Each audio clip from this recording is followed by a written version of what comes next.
안녕하세요. 과학으로 보는 세상씨. 오늘도 흥미진진한 과학 이야기 가득 싣고 돌아왔습니다. 6월 하면 가장 먼저 떠오르는 것?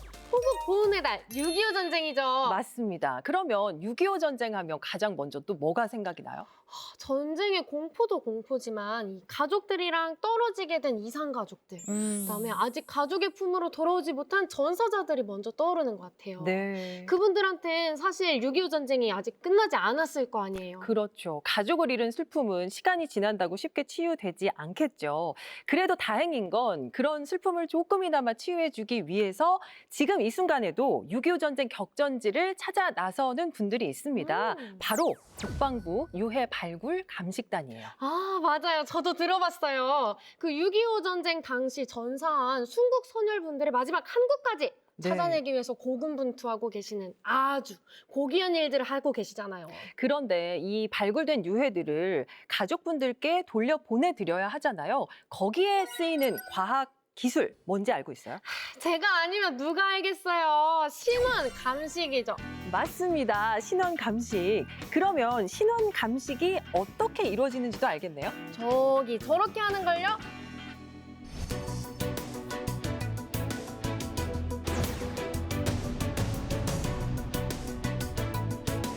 제 경험으로 보면 DNA 검출률은 100배 이상 증가했습니다.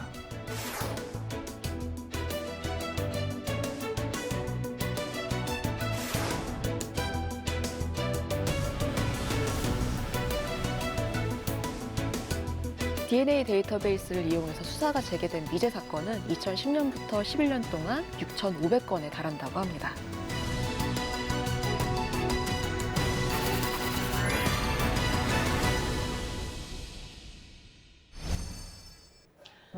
눈부셔. 눈을 뗄 수가 없어요. 아니, 설빈 씨, 왜 그래요? 아니, 대한민국 신원 감식 기술에 성공 확률이 99.99%라고 하지 않아요?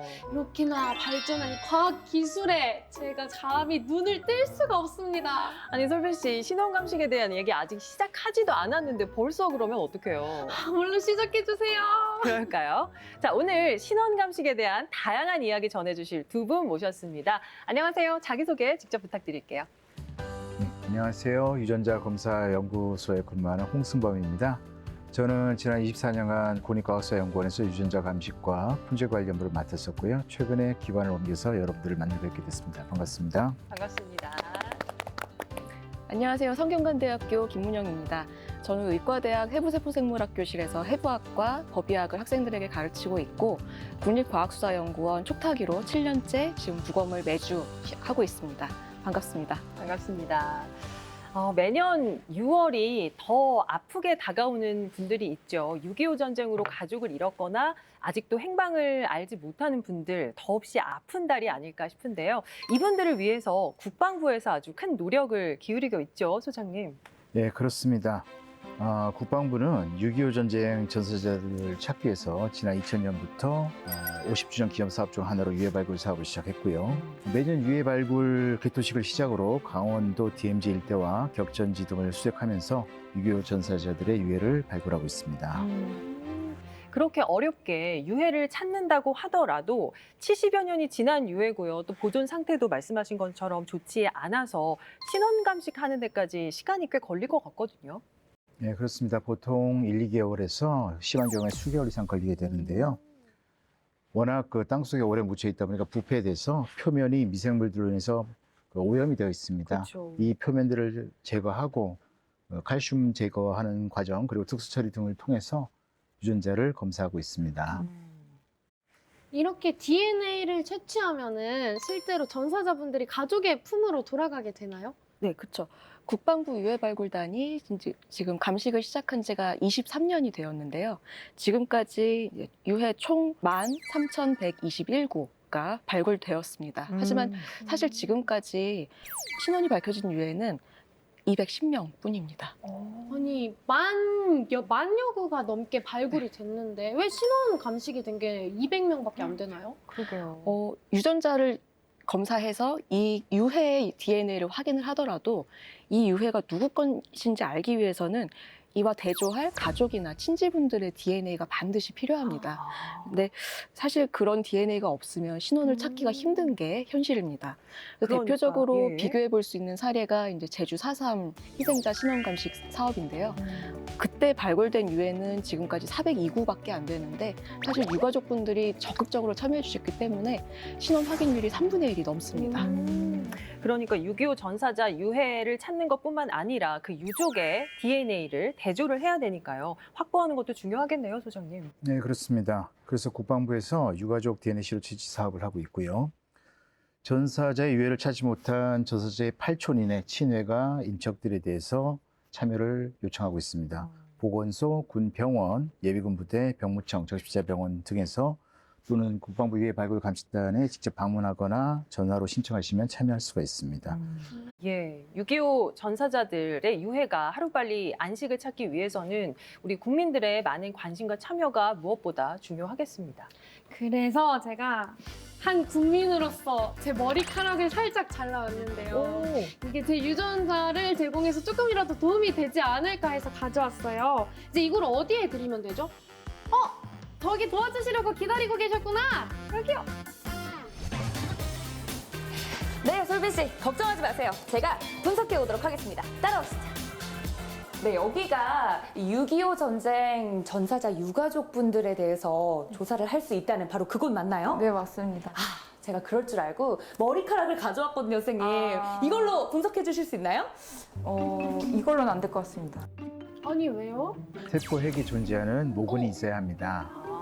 어떡하죠, 솔빈 씨? 머리카락을 준비해 주셨는데 이걸로 분석이 안 된대요. 그럼 어떡하죠? 저 괜히 온 건가요? 아니요, 실망하지 마시고요. 여기서 바로 오신 김에 채취하고 진행하실 수 있습니다. 여기서 바로 채취해서 분석이 네. 가능하군요? 네. 다행이다. 자르는 게 아니라 뽑아야 했네요. 네, 맞습니다. 이 시약을 통해서 네. DNA를 추출하면 됩니다. 그 시약들을 제 모근이 담겨있는 튜브에 넣나요? 네, 맞습니다.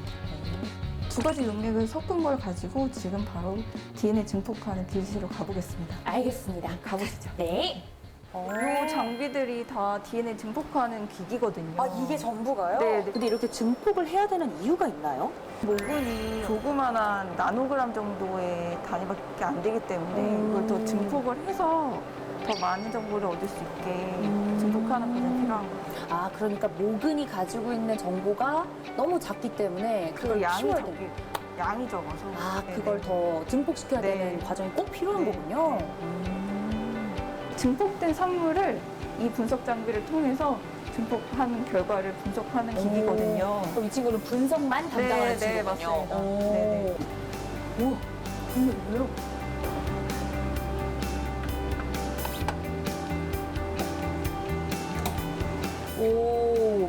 지금 열심히 분석을 또 하고 있는 건가요? 네.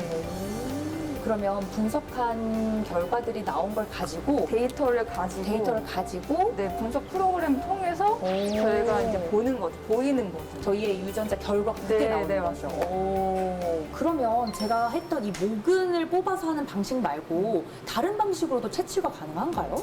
혈액이나 부강 상태세포 타인으로 가능하고요. 또 오래된 유골로도 가능합니다. 오래된 유골이요? 아니 그럼 제가 생각하는 그 해골 말하는 거 맞죠? 네, 맞아요. 아니 그러면 유골 유전자 채취 과정을 여기서도 볼 수 있나요? 아니요, 여기 실제 발굴된 유골은 유족의 동의가 필요하기 때문에 연구소에 있는 유골 샘플 과정을 보여드리도록 하겠습니다. 샘플 과정을 보여드린다는 거군요. 알겠습니다. 그럼 이동해 보시죠. 따라오시죠. 안녕하세요. 네, 안녕하세요. 안녕하세요. 여기가 그 말로만 듣던 유골 DNA를 채취해주는 곳 맞나요? 네, 맞습니다. 먼저 시료가 들어오면 1차적으로 붓으로 먼지나 흙 같은 걸 세척한 다음에 네. 이제 검사하기 알맞은 크기로 잘라서 약품을 처리합니다. 아무래도 부피가 큰 뼈를 처리를 해야 됩니다. 저 상태로는 튜브가 안 들어가기 때문에 EDTA라는 약품을 처리해서 칼슘을 제거해서 뼈를 말랑말랑하게 하고 잘라내는 과정을 거치게 됩니다. 여러분, 이게 바로 유전자 DNA를 추출하기 위해서 만든 유골 시료라고 합니다. 지금 제 손에 들려있는 게 너무 신기한데 이런 식으로 채취를 해서 사용을 하나 봐요.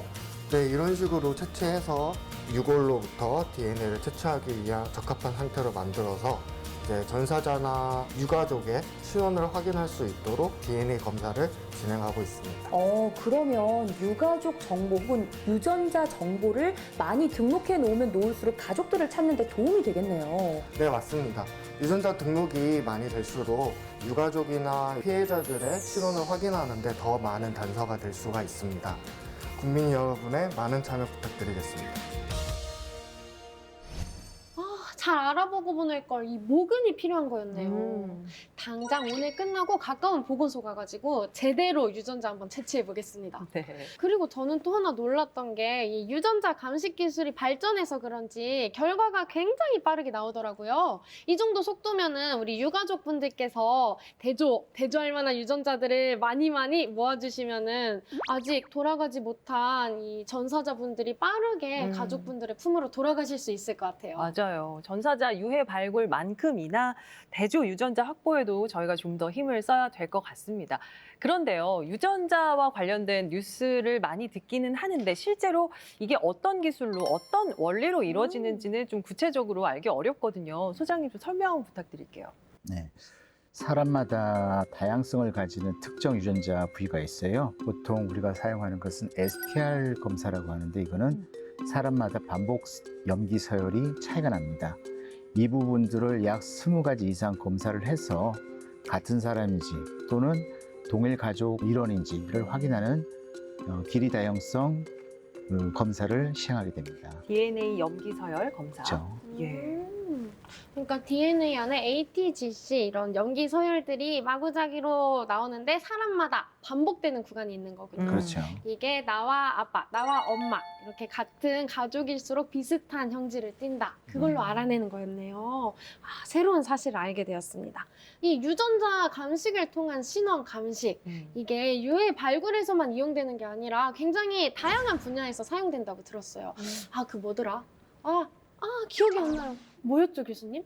가장 대표적인 게 아마 범죄 현장이 아닐까 싶습니다. 그러니까 사실 유전자 감식은 1985년 영국의 유전학자인 알렉 제프리가 DNA 핑거프린팅, 그러니까 DNA 지문 감식 기술을 개발하면서 시작이 되었는데요. 가장 처음 적용했던 게 영국 레스터 지방에서 일어난 연쇄 강간 살인 사건에 진범을 찾고 또 경찰이 잘못 검거했던 무고한 시민을 풀어주는 일이었다고 합니다. 예. 우리나라에서는 1991년에 국립과학수사연구원에서 처음으로 유전자 감식을 도입했는데 그 후에 이제 30여 년 정도가 지나는 사이에 유전자를 검사하는 그 유전자 부위의 종류도 다양해지고 새로운 검사 방법도 도입되면서 정말 그 유전자 감식의 성과가 눈부시게 발전을 하였습니다. 맞아요. 저도 뭐 뉴스 진행하고 있지만 오래된 미제 사건에서도 그렇고 재난 현장에서의 신원미상의 시신들도 유전자 감식으로 찾아내고 하더라고요. 유전자 감식이 없었으면 어떻게 신원을 감식했을까 이런 생각이 드는데 교수님 혹시 다른 방법도 있었나요? 지금 현재도 많이 쓰이는 그 몇 가지가 있는데 대표적으로 3가지를 얘기를 합니다. 그러니까 유전자, 치아, 지문. 이 3가지는 지금도 신원 감식에서 가장 중요하고 대표적으로 쓰이는 그런 정보가 되고 있습니다. 상황에 따라서는 뼈의 모양이나 수술 흔적, 문신 같은 신체적 특징이나 심지어는 의복이나 소지품도 신원 확인에 굉장히 도움이 될 수가 있습니다. 그래서 앞서 얘기했던 6.25 전사자의 신원 감식에도 이러한 모든 정보들이 다 종합적으로 사용이 되고 있습니다. 그래서 한 사례로 2000년 4월 13일에 칠곡 다부리에서 웅크린 모습으로 발견되신 유해가 한 분 계셨는데요. 그 바로 옆에는 최승갑이라는 이름이 적힌 노란색 삼각자가 떨어져 있었다고 합니다. 일단은 그 소지품을 통해서 굉장히 후보가 될 수 있는 전사자가 한 분 나오신 거죠. 이름이 적혀 있으니까요. 네, 맞습니다. 여기에 더해서 이 유해에서는 특이했던 게 슈퍼 임포즈 기법이라는 것을 사용을 해서 이 유해 두개골을 찍은 그 방사선 영상과 생전의 사진을 겹쳐서 신호를 확인하는 데 또 큰 도움을 받았다고 합니다. 그 유골 같은 경우에는 이제 오래되기도 했고 또 보존 상태가 어떠냐에 따라서 유전자 채취하는 게 쉽지 않을 것 같아요. 네, 맞습니다. 오랜 세월 동안 부패가 돼 있으면 미생물에 의해서 사람의 DNA들이 다 분해가 돼 버립니다. 그럴 경우에 저희가 많은 양을 채취해서 극소량의 DNA를 최대한 효율적으로 채취를 하려고 하는데요. 그 상황에 따라서 좀 많이 달라요. 좀 건조된 상태로 오랜 제대로 보존되어 있는 쪽은 그래도 검출률이 좀 괜찮은 편인데 습기 차거나 물에 빠져 있거나 이런 경우에는 검출이 쉽지는 않습니다. 아까 그 범죄 얘기가 나왔었잖아요. 범죄 현장에서 유전자 감식 기술을 사용한 게 1991년 정도라고 하셨나요? 그때의 기술과 지금 2023년의 기술을 비교하면 혹시 어느 정도의 발전이 있었나요? 저는 98년도부터 이제 근무를 하면서 90년대 초반의 데이터와 2000년대 용의자들 데이터를 이제 비교하면서 경험을 가져봤는데요. 과거에는 그 재래식 방법, 질사하는 방법 등으로 이제 좀 DNA가 10나노그램에서 20나노그램 이상 충분히 필요했고요. 그리고 부서지지 않는 DNA가 필요했어요. 그런데 최근에 과거보다 굉장히 검출률이 좋아져서 0.5나노그램, 심할 경우에는 0.1 나노그램 정도 DNA도 분석이 나노그램, 가능하고 있습니다. 0.1 나노그램. 네네. 정말 극소량인데 그걸로도 가능한 거예요? 네, 현재 그게 성공적으로 확인이 되는 경우들이 많이 있습니다. 이야, 대단합니다. 예. 혹시 그러면은 과거에 비해서 현대의 수사에서는 이런 유전자 감식 기법이 많이 쓰이고 있는 건가요? 그렇죠. 지금 전 세계적으로 표준화되면서 과거에는 좀 더 크기가 큰 VNTR 검사를 했다면 최근에는 좀 더 크기가 작고 검출률이 좋은 STR 검사를 사용을 해서 사건 해결률을 좀 더 높이고 있습니다. 사실 최근에 이제 과학 기술이 발전을 하면서 그동안 풀리지 않았던 우리가 미제 사건으로 알고 있었던 그런 사건들도 해결이 되고 있거든요. 여기서 유전자 감식 기술의 발전 정말 큰 역할을 하고 있는 것 같습니다. 최근에 유전자 감식 기술이 정말 발전했구나라고 실감한 사례들 혹시 있을까요, 교수님? 아까도 잠깐 말씀드렸었지만 제주 4.3 희생자 감식 사업의 경우에는 2007년부터 지금까지 15년 정도 진행이 되고 있는데 사실 초기 3년 동안 발굴된 유해를 가지고 아직도 이제 신원을 확인을 하고 있습니다. 최근 한 10년 정도는 두 축으로 사업이 진행이 되고 있습니다. 한 축은 이제 유가족이 계속 새롭게 참여를 하시면서 그 유가족과 대조하는 작업. 또 다른 한 축은 새롭게 개발되는 유전자 감식 기법을 도입해서 그 전에 확인하지 못했던 유해들의 신원을 확인하는 그런 다른 한 축이 진행되고 있습니다. 그래서 예전에 검출되지 않았던 유해의 새로운 추출 기법을 적용해서 다시 유전자를 얻어내거나 아니면 기존 유전자 감식법으로는 신원 확인이 어려웠던 그런 유해들에 대해서 차세대 염기서열 분석법, NGS라고 하는 방법이나 단일 염기 다양성, SNP라고 하는 방법을 새롭게 적용해서 이렇게 새로운 기법으로 신원을 확인한 경우가 벌써 절반이 넘어가고 있습니다. 그러니까 추출 기법, 분석 기법도 계속 발전을 하고 있는 거군요. 네, 예. 그렇습니다. 소장님은 어떤 사례가 기억나세요? 네, 교수님 말씀하신 것처럼 그 오래된 유골에 대한 분석 기법도 굉장히 좋아졌지만 그 범죄 현장에 남아있는 극소량의 DNA들, 예를 들어서 뭐 마약 그 던지기 기법의 그 배달책들이 만졌던 지퍼백이라든지 절도범이 만졌던 문고리 같은 경우에서도 DNA를 추출해서 정확한 DNA를 얻고 그다음에 이를 통해서 연쇄범 또는 재소자 데이터베이스에 있는 분들을 이제 확인하는 사례가 많아요. 이런 경우를 보면 과거에 확인하지 못했던 내용들을 해결할 수 있는 것을 보면서 기술이 많이 발전했다는 걸 느낍니다. 맞아요. 그 대표적으로 미제 사건으로 불렸던 화성 연쇄살인 사건. 맞아요. 이렇게 당시에는 풀지 못했지만 이제 최근 들어서 유전자 감식 기술이 발전한 덕분에 범인을 잡아낼 수 있었잖아요. 화성에서 연쇄 살인 사건이 일어났던 1986년부터 91년 그 당시에는 이런 데이터베이스도 없었고 그 유전자 감식 기법이 도입되기도 전이었지만 그 당시에 그 경찰이 수집했던 증거물들은 계속 보관을 하고 있었습니다. 근데 최근에 이제 그 예전의 증거물에서 다시 한번 유전자 추출을 시도하게 되면서 그렇게 알아낸 유전자 정보를 DNA 데이터베이스에 대입을 해본 거죠. 그랬더니 이춘재라는 사람이 검색이 된 거였습니다.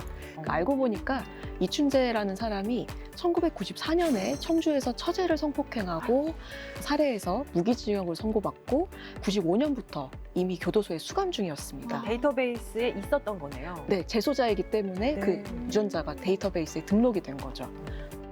그래서 이런 식으로 이춘재 사건과 마찬가지로 DNA 증거를 통해서 미제 사건이 수사가 재개된 사건이 2010년부터 11년 동안 6,500건에 달한다고 합니다.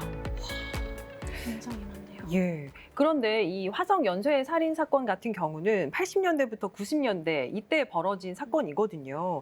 당시 증거품들의 보관 상태라든지 DNA 추출 시료가 충분하지 않았을 것 같은데 소장님 어땠나요? 예, 과거 기술로는 10나노그램 이상 그리고 큰 크기의 DNA가 좀 필요하다 보니까 검출이 안 됐었지만 최근에 0.5나노그램 정도 검출할 수 있는 기술들을 적용할 수가 있었습니다. 다행히 그 당시 증거물이 아까 말씀드린 것처럼 부패되거나 젖은 상태로 보관되지 않고 다행히 건조된 상태로 보존돼 있었기 때문에 재분석이 가능했습니다. 정말 다행입니다. 예. 실제 그 강호순 연쇄살인 사건 경우에서도 이제 검은색 검정 그 점보가 있었어요, 강호순에. 그 소매 끝에 있던 극소량의 혈흔에서 DNA 그 피해자의 DNA를 검출했기 때문에 사건을 해결한 경우도 있었습니다. 예. 그 아까 이제 유전자 채취 말씀해 주시면서 뭐 혈액, 침, 모발 다 가능하다고 말씀을 해 주셨었는데 그러면 범죄 현장에서 범인이 미처 인지를 하지 못하고 떨어뜨린 어떤 흔적을 포착해서 범죄를 해결한 경우도 있을 것 같아요, 교수님. 뭐 대표적으로 생각할 수 있는 그 각질, 각질. 피부 각질 같은 거죠. 실제로 각질 때문에 범인을 잡은 적도 있습니다. 2019년에 이제 광주광역시에서 새벽 1시쯤에 어떤 사람이 차 창문을 깨고 차 안에 있던 지갑을 훔친 사건이 있었습니다. 근데 당시에 사실 CCTV라던가 블랙박스는 모두 확보가 되었는데 그때가 새벽 1시 깊은 밤이었고 또 비가 왔기 때문에 다른 증거물들은 찾기가 어려웠습니다. 네. 그러니까 범인을 잡기 어려운 그런 상황이었는데 각질은 어떻게 발견이 된 거예요? 하나가 남아있죠. 차 창문을 깬 돌멩이가 있었습니다. 돌멩이. 네, 집어서 던졌을 그쵸, 테니까, 쳤을 예, 테니까. 그러니까 범인이 잡았을 게 확실한 그 도구가 있었기 때문에 거기서 이제 유전자를 채취해봤더니 유전자가 검출이 되었고 와. 그 유전자를 통해서 범인을 잡을 수가 있었습니다. 예. 정말 작은 각질 조각 같은 걸로도 유전자 추출이 가능하다는 거 정말 놀랍네요. 그래서 사실은 이렇게 우리 눈에 보이는 혈흔이나 머리카락, 지문 이런 것뿐만 아니라 그냥 단순히 액체처럼 보이는 땀 한 방울, 침 한 방울에도 사실 우리 몸에서 나오는 세포들이 다 섞여 있습니다. 예. 그 세포들이 다 DNA를 갖고 있죠. 그래서 그 DNA를 통해서 눈에 잘 보이지 않는 그런 증거물에서도 모두 유전자 정보를 얻어낼 수 있습니다. 예. 뭐 완전 범죄는 있을 수 없겠습니다. 요즘 과학 기술로는요. 근데 또 한 가지 궁금한 게 유골 같은 경우는 이 성별이나 키, 나이, 인종 같은 거를 구별할 수 있다 하셨잖아요. 그럼 DNA는 어떤 거를 구별할 수 있나요? 대표적인 사례로 2007년 대전 다방 여점업원 살인 사건에서는 가해자의 피를 닦은 휴지에서 그리고 2012년 청주 해장국집 살인 사건에서는 가해자가 먹다 남긴 음식에서 DNA를 추출했고 예. 이 DNA를 통해서 용의자의 성씨를 특정해서 잡을 수가 있었습니다. 아니 유전자에 족보가 있는 것도 아니고 그게 그러니까. 어떻게 가능해요? 사실 이 사건들의 공통점은 용의자가 남자였다는 겁니다. 남성은 여성과 달리 Y형 색체를 더 갖고 있거든요. 네네. 우리나라는 또 전통적으로 아버지의 성씨를 물려받는 부계혈통 사회였기 때문에 그렇죠. 이거를 결합해보면 같은 성씨인 사람들은, 그중에 남자들은 같은 Y 염색체를 갖고 있을 확률이 높은 거죠.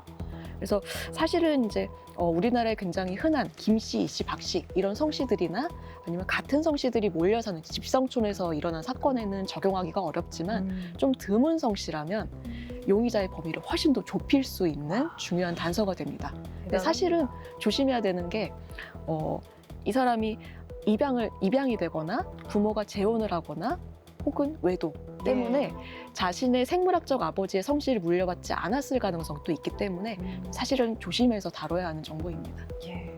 말씀을 나누면 나눌수록 신원감식의 세계가 과학의 발전과 함께 얼마나 확장이 되고 있는지 알 수 있는데요. 정말 대단하다, 신기하다, 감탄밖에 나오지 않습니다. 그러니까요. 역시 과학이 보이고 과학이 즐거워지는 시간이네요. 여러분은 지금 스치기만 해도 과학 전문가가 되는 과학으로 보는 세상 C를 보고 계십니다.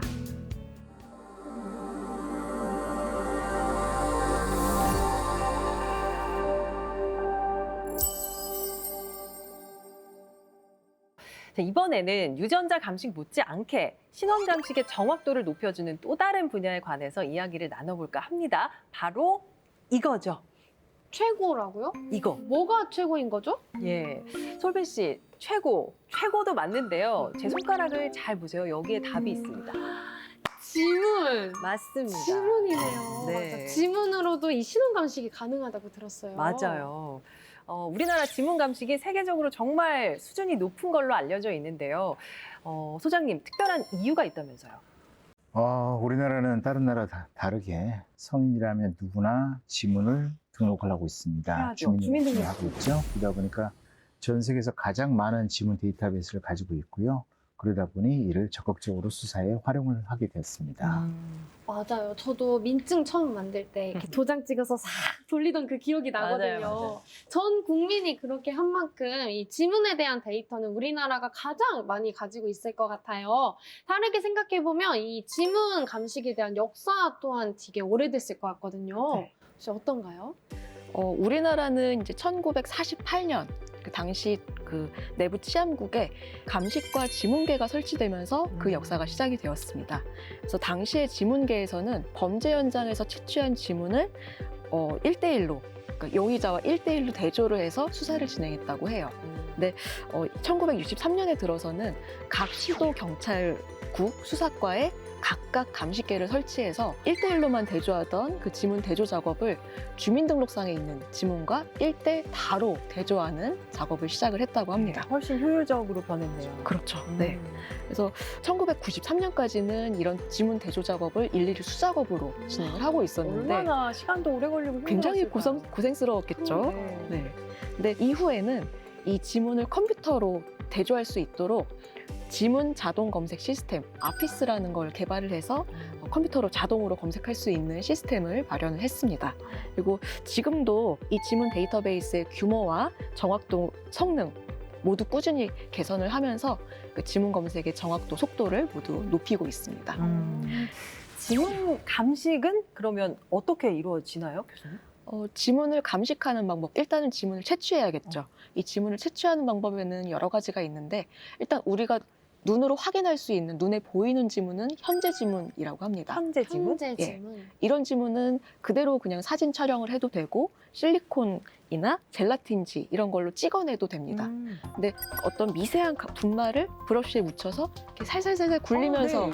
검출하는 방법이 네네네. 있죠. 많이 봤어요. 네, 그런 방법이 있고 아니면은 요오드 가스나 접착제의 증기를 쐬서 지문을 검출하는 기체법 아니면 종이에 있는 지문 같은 경우에는 니드린 용액이나 초산음 용액 같은 걸 이용해서 검출하기도 한다고 합니다. 이 지문 감식에 대해서는 꼼꼼한 것도 중요하지만 빠르게 알아내서 범인을 특정하는 것도 중요할 것 같아요. 그렇죠. 혹시 우리나라에서는 지문을 감식하는데 시간이 얼마나 걸리나요? 우리나라가 모든 게 빠르죠.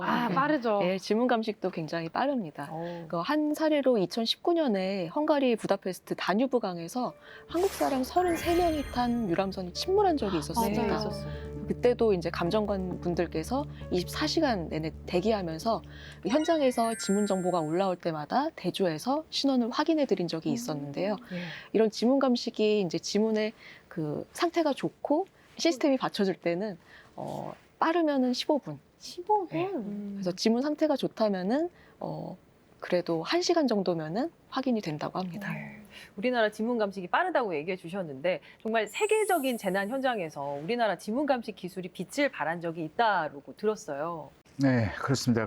지난 2004년 태국에 쓰나미 현장이 있었어요. 그 당시 이제 전 세계에서 많은 사람들이 사망을 했고 각 나라에서 신원 파악하기 위해서 파견단을 보냈는데 다들 물에 빠져 있다 보니까 손가락이 불어가지고요. 지문을 제대로 확인할 수가 없었어요. 근데 우리나라 경찰에서 그동안 썼던 자체 개발한 고온 스별 처리법이라는 방법이 있어요. 고온 스별 처리법. 네, 이거는 12시 뜨거운 물에 불은 손가락을 넣어서 순간적으로 팽창을 시켜서 온전한 지문을 확인을 해서 신원을 확인하는 방법이었어요. 사실 이때 기억나는 게 쓰나미가 사건이 났을 때 저희는 비상 대기를 하고 있었어요. 유전자 검식하려고. 근데 우리나라 경찰들이 가서 우리나라 사망자들 다 확인해 버린 거예요. 지문으로. 덕분에 업무량이 엄청나게 줄었던 그 기억이 납니다. 예. 정말 대단합니다. 예. 진짜 멋집니다. 아까 제가 말했던 것처럼 눈이 부셔서 눈을 뜰 수가 없어요. 근데 생각해보면은 우리나라에서는 이 지문 보유량이 많기 때문에 지문 간식 기법 또한 빠르게 발전을 한 것 같아요. 근데 다른 나라에서는 또 이 감식 기법의 특징이 다 다를 것 같아요.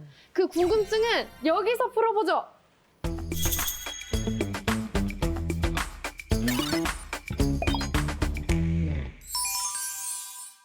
현재 신원감식에 사용되는 유전자, 치아, 지문은 인간이라면 누구나 갖고 있으면서도 개인에 따라 서로 다른 특징을 나타내기 때문에 국가나 지역의 경계를 넘어 전 세계적으로 널리 활용되고 있습니다. 하지만 조금 더 들여다보면 신원감식은 국가별 또는 지역별 특성에 따라 저마다 다른 특징을 띠고 있습니다. 먼저 신원감식에 가장 많이 사용되고 있는 STR은 사람의 염색체 23쌍 전반에 걸쳐 수없이 많은 곳에서 발견되고 있습니다. 우리는 그 수많은 STR 중에서 무엇을 검사해야 할지 결정해야 그 결과를 비교하고 대조할 수 있겠죠. 그런데 STR은 사실 국가나 지역, 민족에 따라 서로 다른 분포를 갖습니다. 예를 들어 어떤 STR은 미국에 사는 백인들 사이에서는 매우 다양하게 나타나서 이들을 구분하는 데에는 유용하지만 대부분의 한국인은 그 중에서도 어떤 특정한 유형을 공통적으로 갖고 있어서 한국에서는 이 STR이 쓸모가 없을 수도 있는 거죠. 따라서 검사 대상의 국적이나 출신 민족이 달라지더라도 꾸준히 좋은 식별력을 제공할 STR을 잘 골라내는 것도 중요합니다. 그러면서도 전 세계가 공통된 STR을 사용해야 서로 결과를 비교하고 공유하며 국경을 넘은 신원 감식이 가능하겠죠. 그래서 대부분의 국가가 미국 FBI에서 선정한 20개의 코디스 STR을 사용하고 있지만 일부 국가에서는 자국민에 대한 식별력을 높일 수 있는 STR을 추가로 사용하기도 합니다. 최근에는 유전자를 통해 사람의 얼굴을 그려낼 수도 있게 되었습니다. 네덜란드의 한 연구팀은 2018년 단일 염기 다형성, 즉 SNP를 이용한 하이리스 플렉스 S라는 분석 도구를 공개했습니다. 이 시스템은 41개의 SNP 결과를 바탕으로 3가지의 눈동자 색깔과 4가지의 머리카락 색깔, 5가지의 피부색에 대한 확률을 계산해 줍니다. 또 미국의 파라본이라는 회사는 여기에 더해서 대략적인 얼굴 형태까지 예측하는 스냅샷이라는 시스템을 2015년에 만들어서 미국 경찰을 돕고 있습니다. 이렇게 유전자만으로 사람의 얼굴 특징을 파악할 수 있다는 것, 어떤 의미를 가질까요? 바로 비교할 대상이 없어도 즉각적인 수사가 가능해진다는 것을 의미합니다. 지금 사용되는 STR은 그게 누구 것인지 미리 알고 있어야 어떤 시신이 누구인지, 어떤 증거물이 누구에게서 나왔는지 알 수 있습니다. 즉, 비교할 대상이 있어야 비로소 활용할 수 있는 거죠. 하지만 SNP로 눈동자와 머리카락, 피부 색깔을 알아낸다면 곧바로 그 특징에 맞는 사람을 찾으면 됩니다. 그런데 이 좋은 검사 방법을 우리나라는 사용하기 어렵습니다. 중국이나 일본도 그렇습니다. 왜 그럴까요? 우리는 눈동자와 머리카락, 피부색이 거의 비슷하니까요. 그래서 하이리스 플렉스와 스냅샷 모두 미국이나 유럽에서는 매우 각광받고 있지만 아시아에서는 반응이 미지근합니다. 대신 이 SNP를 활용할 수 있는 다른 방법을 찾고 있습니다. 아시아 사람들을 구분할 수 있는 특징들, 머리카락의 곱슬기, 수염, 키, 비만도, 귀의 형태 같은 것이 있겠죠. 또 어떤 것이 있을지 각자 상상해 보셔도 좋겠습니다. 또 다른 예로 우리나라는 모든 국민이 출생과 함께 국가에 등록되고 주민등록번호를 부여받고 성인이 되면 지문을 등록하게 되어 있죠. 우리나라가 지문을 통한 신원감식의 최강국이 될 수밖에 없는 이유이기도 하고 우리 국민이 신원불상자가 될 가능성이 매우 낮은 이유이기도 합니다. 전 국민의 지문 정보를 수집하는 나라는 전 세계에서 우리나라가 거의 유일합니다. 따라서 외국에서는 지문을 획득하더라도 활용도가 낮을 수밖에 없고 자국민인데도 신원을 파악하지 못하는 비율도 매우 높습니다. 신원감식의 측면에서만 보면 우리나라가 매우 안전하고 편리한 것 같죠. 하지만 주민등록제도와 지문등록제도는 개인의 자유와 국가의 통제에 대한 논란과 맞물려 있기 때문에 반드시 어느 쪽이 옳다고 하기는 어렵습니다. 결국 각 나라의 다양한 상황에 따라 단점을 보완하고 개선할 수 있는 방법을 함께 만들어 나가는 것이 바람직하겠죠. 네, 해외에서는 뭐 머리색, 눈동자 색도 신원 감식에 포함이 된다라고 말씀해 주셨어요. 이건 역시나 또 새로운 정보네요. 지금까지 유전자 감식부터 지문 감식까지 저희가 다양하게 살펴보고 있는데요. 이제는 이 유전자 감식 분야가 단순히 신원을 확인하는 것을 넘어서 새로운 분야까지 확대됐다고 합니다. 이 얘기를 좀 해보고 싶어요. 이건 또 무슨 이야기죠? 그동안 유전자 감식은 친자 검사라든지 또는 개인 식별을 하기 위해서 서로 비교하는 과정을 통해서 확인을 했었어요. 근데 지금 아까 말씀하신 것처럼 사람의 특징, 그러니까 이게 누구냐가 아니라 이 사람이 어떤 형질을 가지고 있는가, 어떤 눈 색깔, 머리카락 또는 어떤 질병이나 감염병 여부를 확인할 수 있는가, 이런 분야 쪽으로도 발전을 하고 있습니다. 이런 경우에는 신원 확인을 위한 유전자 감식보다는 어떤 진단과 형질을 했을 때는 유전자 검사라는 용어들을 좀 쓰고 있습니다. 예전에 아마 많이들 접하셨을 텐데 배우 안젤리나 졸리가 미리 유전자 검사를 해서 유방암, 난소암 인자를 파악했다라는 뉴스가 있었거든요. 이것도 생각해보면 유전자 감식과 비슷한 맥락인 것 같아요. 네, 맞습니다. 이런 특정 질환이나 형질과 관련된 분야는 유전자 검사 또는 진단이라는 용어를 사용하고 있는데 여러분들도 이미 이런 유전자 검사에 대한 경험을 가지고 계십니다. 제가요? 저는 유전자 감식을 해본 적이 없는데요. 작년, 재작년에 유행했던 코로나 키트 기억나시죠? 그럼요. 그 검사를 해보신 경험이 있으시죠? 네. 여러 번 했죠. 네, 이거 역시 유전자 검사의 일환인데요. 여러분들 검체에서 코로나 바이러스가 있는지 없는지 실시간 유전자 증폭 기술을 통해서 바이러스 감염 여부를 확인했던 내용입니다. 정말 많네요. 코로나19 검사, 이 PCR이 유전자 증폭 검사잖아요. 맞네요. 그러니까 우리가 인지는 못했지만 생활 속에 이 유전자 검사가 보편화돼 있네요, 교수님. 네, 그렇습니다. 코로나19 바이러스뿐만 아니라 뭐 결핵균 검사라던가 아니면 간염 바이러스, 자궁경부암 바이러스 이런 다양한 미생물에 대해서 이미 유전자 검사를 많이 시행을 하고 있고요. 임산부들이 기본적으로 하는 기형아 검사 아니면 뭐 당연히 유전 질환을 진단하기 위한 검사도 다 유전자 검사에 포함이 됩니다. 특히 암으로 뭐 조직 검사를 하시거나 수술을 하신 분이 계시다면은 분명히 병리과에서 진단할 때 그 떼어낸 검체를 이용해서 유전자 검사를 모두 다 하셨을 것입니다. 그렇구나. 이 암도 된다니까 너무 신기하네요. 그럼 저희가 이러고 있을 때가 아니죠. 과학으로 보는 세상 씨답게 어서 확인하러 가볼까요? 머리숱도 예전 같지 않은 것 같고 머리카락은 왜 이렇게 많이 빠지는 거야? 피부도 거칠거칠한 것 같고 건강에 이상 생긴 건 아니겠지? 지은아, 네가 필요한 게 이 탈모 검사 키트냐? 이게 뭐예요? 아니면 건강 검사 키트냐? 아니 이건 또 뭐예요? 아니 이게 다 뭐야? 헉! 아니 이게 다 뭐예요? 탈모도 피부도 미용도 알려주는 키트지. 이거 하나면 제 유전적 정보를 다 알 수 있다고요? 네, 맞습니다. 이 유전자 검사 키트로 지은 씨의 유전적 위험도를 검사해드리도록 하겠습니다. 제 유전자 정보를 가지고 건강 상태를 체크해 주신다고 하니까 벌써 기대됩니다. 지금 시작할까요? 네, 가시죠. 네! 아까 산식이 형이랑 많이 닮은 것 같은데? 작성해야 하는 서류가 굉장히 많네요. 네, 유전자 정보에 개인정보가 포함되어 있기 때문에 법적으로 필요한 서류가 몇 개 있습니다. 면봉으로 볼 안쪽 구강 벽면을 닦아서 채취를 하시면 됩니다. 자, 제 DNA 시료 채취가 끝났습니다. 연구님, 그럼 이제 이걸 가지고 뭘 하면 되나요? 이제 이 시료를 가지고 DNA 증폭 과정부터 이제 검사 결과지 도출까지 과정을 보여드리도록 하겠습니다. 이제 저희가 목적을 한 유전자의 특정 부위를 이제 형광물질로 발현시켜가지고 유전자가 어떤 유전자를 갖고 있는지 확인하는 그런 검사 장비.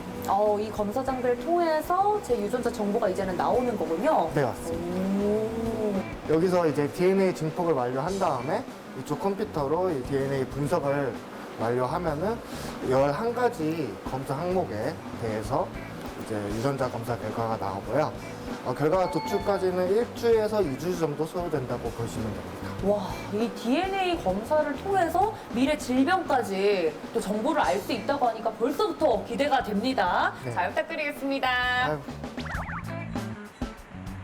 연구님, 제 검사 결과가 나왔다고 하는데 드라마에서처럼 안 좋은 내용이 있을까봐 저 지금 좀 떨리거든요. 검사 결과 어떻게 나왔나요? 네, 지윤 씨의 유전자 검사 여기 나왔습니다. 지금 이 안에 제 유전자 정보가 있는 거죠? 네, 맞습니다. 하나씩 좀 살펴볼까요? 네. 결과는 저희가 통계학적으로 유전자형을 가지고 유전적인 위험도를 계산해서 이제 양호, 관심, 주의 3단계로 나누어서 표시를 해놨고요. 네. 지윤 씨 같은 경우는 특히 카페인 대사에서 48점으로 조금 카페인 대사가 부족한 것으로 나타났어요. 아, 카페인 대사가 부족하다는 건 저는 커피랑 잘 안 맞는다는 건가요? 네, 맞아요. 제가 커피만 먹으면 잠을 못 자거든요. 그럴 수 있습니다. 근데 이게 결과가 이렇게 나오는군요. 네. 앞으로도 유전자 키트가 많은 분들에게 친숙해질 수 있도록 연구님 힘써주실 거죠? 네. 네, 앞으로는 건강검진 할 때 우리가 유전자 검사도 필수인 시대가 올 것 같은데요. 지금이야 시작하는 단계지만 빨리 대중화가 됐으면 좋겠어요. 우리 코로나 검사했던 것처럼 콕콕 하면은 무슨 암 조심하세요. 이런 거 뜨면은 이 암 때문에 걱정할 필요도 없고 얼마나 좋겠어요. 그렇죠, 그렇죠. 현재 건강검진에서도 혈액, 종양, 표지 검사들 아마 경험들을 해보셨을 거예요. 네. 앞으로 좀 더 연구가 되고 기술이 개발되면 보다 많은 분야에 보다 정확한 결과들을 얻을 수 있는 시대가 올 것이라고 봅니다. 근데 이 신원 감식에서도 이게 참 걸림돌이다 하는 게 있나요? 아까 말씀드린 것처럼 신원감식에서 가장 중요한 세 가지 정보가 유전자, 치아, 지문이라고 네. 말씀드렸는데 사실 이 정보는 대조할 만한 사전 정보가 반드시 있어야 됩니다. 그렇죠. 그러니까 유전자 정보라고 하면은 본인의 것과 일치하거나 아니면 가족과의 생물학적 관계가 확인이 되어야 되고 치아의 경우도 마찬가지로 치과 진료 기록이 확보가 되어 있어야겠죠. 네. 지문도 사전에 남겨놓은 지문 정보가 있어야 그것과 대조를 해서 신원 확인을 하게 됩니다. 근데 6.25 전사자 신원 감식에도 마찬가지로 기존에 확보되어 있는 유가족의 유전자 정보가 있어야지 신원 감식을 할 수가 있습니다. 그래서 이렇게 사전에 대조할 만한 데이터베이스를 잘 마련해 놓는 것도 굉장히 중요하다고 생각이 됩니다. 그러면 소장님께서는 앞으로 우리나라 유전자 감식 기술이 얼마나 발전할 거라고 예상하세요? 데이터베이스 의존하지 않더라도 그 표현형, 외형을 확인할 수 있는 기술들이 많이 발전이 될 것이고요. 사실 예측이 좀 안 되는 게 지난 20년 동안 개선된 점이 너무 엄청났었어요. 뭐 IT, 스마트폰들도 그렇지만 유전자 감식 분야도 워낙 발전이 많이 됐었고 앞으로는 그 수많은 젊은 분들이 더 많은 분야에서 성과를 낼 것이라고 기대를 하고 있습니다.